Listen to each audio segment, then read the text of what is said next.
past January, I introduced the Restricting First Use of Nuclear Weapons Act with Representative Ted Lieu. This bill would ensure that no president can launch a first-use nuclear attack against any target anywhere without a declaration of war from Congress. Under existing laws, the president possesses unilateral authority to use a first-use nuclear strike on anyone, anywhere around the world, even in the absence of a nuclear attack against us or our allies. There is no question that since the dawn of the nuclear age, it has been essential for the President to have clear authority to respond to nuclear attacks on the United States, our forces, or our allies. But in my view, no one person should have the power to launch a first-use nuclear strike without congressional approval. Under Article 2 of the Constitution, the President has authority to repel sudden attacks as soon as our military and intelligence agencies inform him of such an attack. Nothing in our bill changes the President's authority to use nuclear weapons against anyone who is carrying out a nuclear attack on the United States, our territories, or our allies.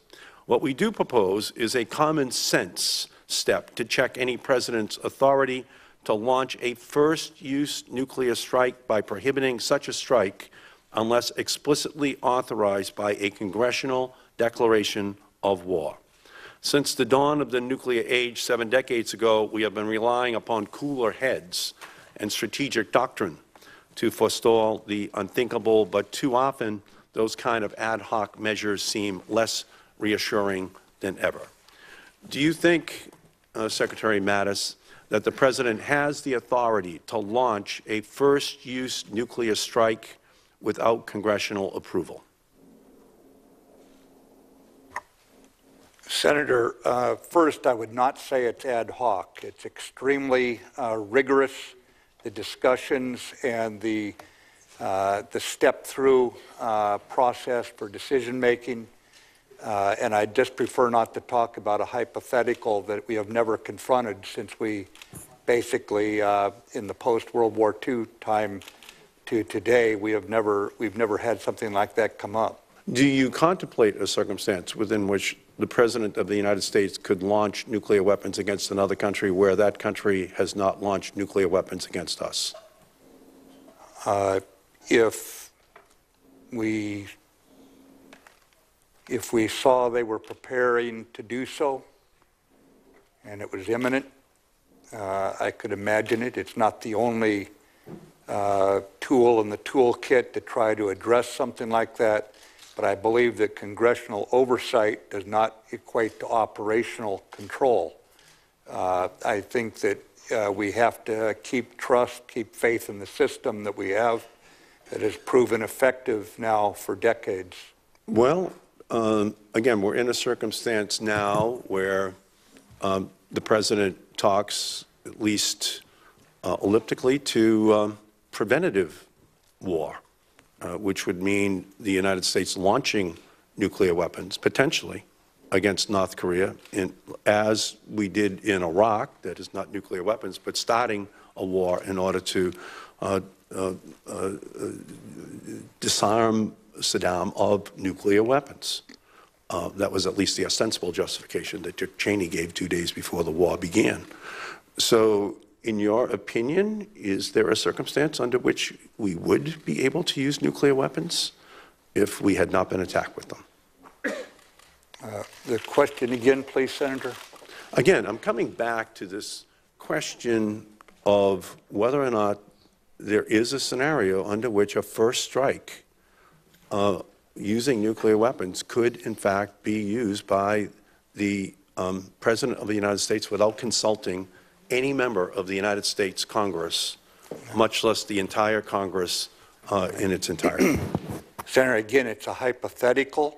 I think that if there was an imminent strike and it was the only way to stop it, and I'm not saying that would happen, there may be different tools, conventional tools to stop it, but he has a responsibility to protect the country. Well, I think it's too important a subject for the United States Congress not to be informed as to what the circumstances are. under which we would use nuclear weapons first.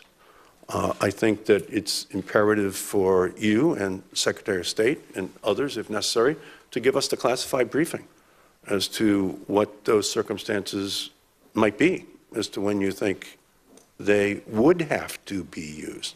They could be used without ever consulting the Congress at all. Would you be willing to come up and to give us a classified briefing on when you think first use of nuclear weapons is appropriate when we have not been attacked?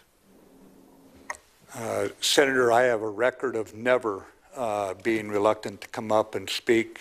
Some hearings are best in closed session, but I am often reluctant to speak to hypotheticals, but I can certainly go partway down that road in terms of what might occasion something like that, like imminent attack, yes. Well, in my opinion, no human being should have the authority to use nuclear weapons if there has not been an attack. We are the most powerful military in the world, Air Force, Navy, Army. If there's a threat that is conventional, then we have a conventional response. But if nuclear weapons are used, I think that there has to be a process by which the United States Congress is consulted. This is not something, in my opinion, which is any longer hypothetical. I think it's something that President Trump contemplates, although I will add that we introduced the legislation when Hillary Clinton was ahead by 7 points last September. So it has to do more with whether or not any president should have this authority unfettered. What would be the process right now to use nuclear weapons? What would the president have to go through? Could you walk us through what that consultation would have to be? We'll walk that through in another hearing, if it's okay. And just for what it's worth, we've had, I know that you have asked about this, and I appreciate that. Other members have asked the same. We've met with CRS and understand that there hasn't been a hearing on this topic through them, that it could be incorrect, since the 1970s. And so we do plan to have a hearing to walk through how the process works.